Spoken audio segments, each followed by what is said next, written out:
Friends எல்லாரும் எப்படி இருக்கீங்க? Welcome to Marjina cooks channel.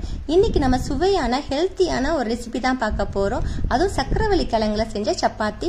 இது வந்து வெயிட் லாஸ் ஜர்னி பண்றவங்களுக்கு ரொம்ப ரொம்ப யூஸ்ஃபுல்லா இருக்கும். அது மட்டும் இல்ல, இது ரொம்ப ஹெல்த்தியாவும் இருக்கும், டேஸ்டி வைஸும் சூப்பரா இருக்கும். இது எப்படி செய்யலாம்னு பார்க்கலாம் வாங்க. இது கண்டிப்பா குட்டீஸ்ல இருந்து பெரியவங்க வரைக்கும் விரும்பி கேட்டு சாப்பிடுவாங்க. இதுக்கு வந்து நான் இன்னைக்கு 3 சக்கரவள்ளி கிழங்கு எடுத்துக்கிட்டு அது 3 விசில் வச்சு நல்லா ப்ரெஷர் குக் பண்ணி எடுத்தாச்சு. அதோட கொஞ்சம் நல்லா கிழங்கு ஆறிட்ட பின்னாடி தோலெல்லாம் உரிச்சிட்டு ஒரு பவுல்ல நல்லா மேஷ் பண்ணி எடுத்துக்கலாம். அதோட வந்து 3 கப்பு கோதுமை மாவு, 3 கப்பு கோதுமை மாவு. இது வந்து ஒரு 5ல இருந்து 6 பேர் கரெக்டா இருக்கும். அதோட 1 teaspoon காரப்பொடி, 1 teaspoon மல்லிப்பொடி, 1/2 teaspoon garam masala பொடி, 1/2 டீஸ்பூன் மஞ்சள் பொடி, 1/2 டீஸ்பூன் உப்பு, ஒரு 1/4 டீஸ்பூன் ஓமம். கண்டிப்பா இந்த ஓமத்தை ஸ்கிப் பண்ணாதீங்க, வேற லெவல்ல இருக்கும் ஓமம் போட்டீங்கன்னா. அதோட கொஞ்சோண்டு கசூரி மேத்தியை நல்லா கிரஷ் பண்ணி போட்டுக்கோங்க. அதோட கொத்தமல்லி இலையை நல்லா கட் பண்ணி போட்டுக்கோங்க, ஃப்ரெஷ்ஷான கொத்தமல்லி இலை. இதோட நல்லா மிக்ஸ் பண்ணி விட்டுக்கலாம். இப்ப சக்கரவள்ளி கிழங்கு வந்து நல்லா வந்து பைண்டிங் ஏஜென்ட் தானே, அது வந்து ஃபுல்லா நல்லா பைண்ட் ஆகும். அதை கொஞ்சம் நல்லா மிக்ஸ் பண்ணிட்டு அப்புறம் தண்ணி பார்த்து தொளிச்சு ஊற்றிக்கோங்க. ஏன்னா தண்ணி நிறைய ஊத்திட்டோன்னா அப்புறம் மாவு தண்ணியா போயிட்டா திரட்ட வராது. அதே நேரத்தில் மாவு ரொம்ப கட்டியா இருந்துட்டாலும் காஞ்சது மாதிரிக்கும் நல்லா இருக்காது. ஒரு டீஸ்பூன் எண்ணெயை ஊற்றிட்டு நல்லா வந்து மறுபடியும் 1 வாட்டி பிசைஞ்சுக்கலாம். ஒரு 2 நிமிஷத்துக்கு நல்லா பிசைஞ்சு விட்டுக்கோங்க.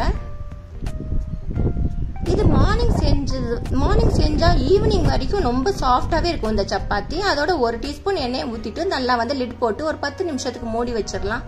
10 நிமிஷம் கழிச்சிட்டு கொஞ்சோண்டு மைதா மாவு எடுத்து டஸ்ட் பண்ணிட்டு குட்டி குட்டி பால்ஸா நல்லா திரட்டிக்க வேண்டியதான். சப்பாத்தி மாதிரி நல்லா திரட்டி விட்டுக்கோங்க. இது நல்லா தின்னா எவ்வளவு தின்னா முடியுதோ அவ்வளவு தின்னா சப்பாத்தியா திரட்டிக்கலாம்.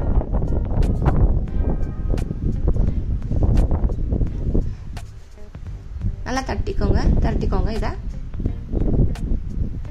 நல்லா தின்னா வரும். இதெல்லாம் கரெக்டா மாவு பிசைஞ்சா நல்லா தின்னா வரும். அதோட வந்து தோசை தவா வந்து நல்லா சூடு பண்ணிக்கலாம். சூடு பண்ணிட்டு இந்த சப்பாத்தியை அப்படியே போட்டுடலாம். போட்டுட்டு நல்லா வந்து 2 பக்கம் பபிள்ஸ் வரட்டும். நல்லா 2 பக்கம் பபிள்ஸ் வந்துட்டு பின்னாடி கொஞ்சோண்டு எண்ணெய், ஒரு 1/2 டீஸ்பூன் எண்ணெய் எடுத்துட்டு நல்லா ஊத்திக்கலாம்.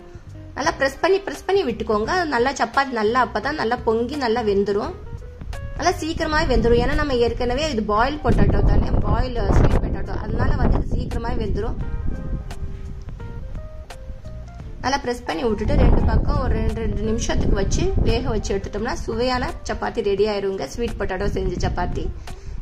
இந்த வீடியோ உங்களுக்கு பிடிச்சிருந்துச்சுன்னா சப்ஸ்கிரைப் பண்ணாத ஃப்ரெண்ட்ஸ் சப்ஸ்கிரைப் பண்ணி வச்சுக்கோங்க. லைக் பண்ணுங்க, ஷேர் பண்ணுங்க, கமெண்ட் பண்ண மறக்காதீங்க. நம்ம இன்னைக்கு ஒரு ஹெல்த்தியான ரெசிபியை பார்த்தோம்.